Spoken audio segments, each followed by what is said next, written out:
The audience I'm addressing with this speech is my classmates. Did you ever do something you knew you would get in trouble for but did it anyway?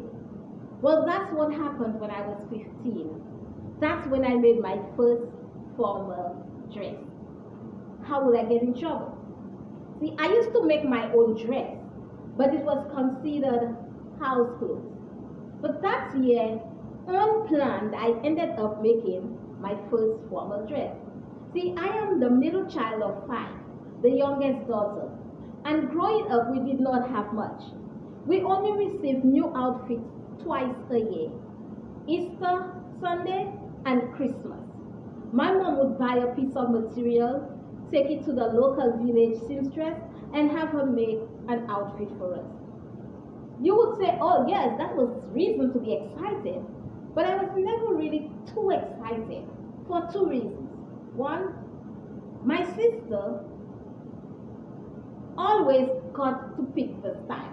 See, my mom would have my sister and I, my sister before me, dressed identical. So she would get to pick the style. And 2, we did not get along. So I did not want to be a mini her. But that year things was going to be different. Because see, I had saved all my money I received from the neighbors for making chores for them, for doing chores for them, just for that occasion. So I'll buy my own material. And since it was my money, my material, I would choose the style. So the time came, bought the material, and went to the seamstress with my mom and gave her the style I wanted. Now I was so excited because I know this year I'm gonna rock it. I'm gonna be individual. I will not be like get one, buy one, get one free with my sister. So it took 3 weeks for that dress to be done. So the day my mom went to pick up the dresses, I was like ants in my pants. So I was excited. Went in, my mom handed me my bag with my dress, and I pulled it out and froze. Because this was not the style I gave the seamstress.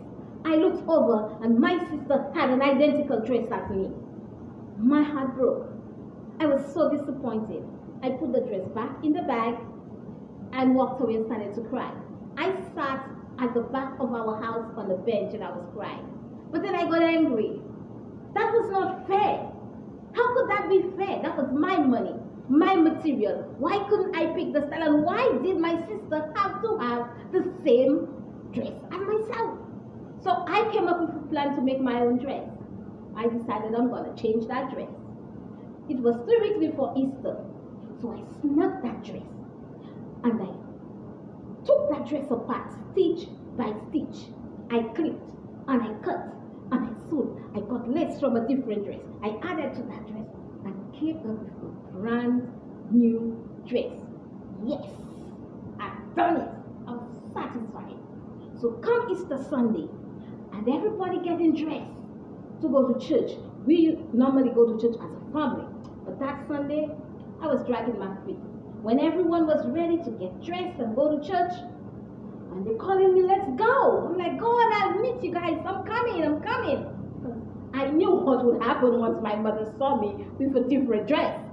So eventually, I got dressed and walked to church. And I tried sneaking in at the back, but my sister, who loved nothing better than to tackle on me and get me in trouble, saw me and she nudged my mom. When my mom looked over and she saw what I was wearing, I saw her face and I knew, yeah, it was gonna go down. So after church, I quickly ran home. When my mother got home, it was not even 5 minutes after she got home, she had this belt in her hand and she called me over and she gave me a whooping. But you know what? To me, it was totally worth it because I had received so many compliments both on my way to church and home that to me, getting whooped for having my own dress, for not being a mini my sister, was everything to me. It was well worth the drama. After that, my mom allowed me to make my own clothes, and that's how I got in trouble. Thank you.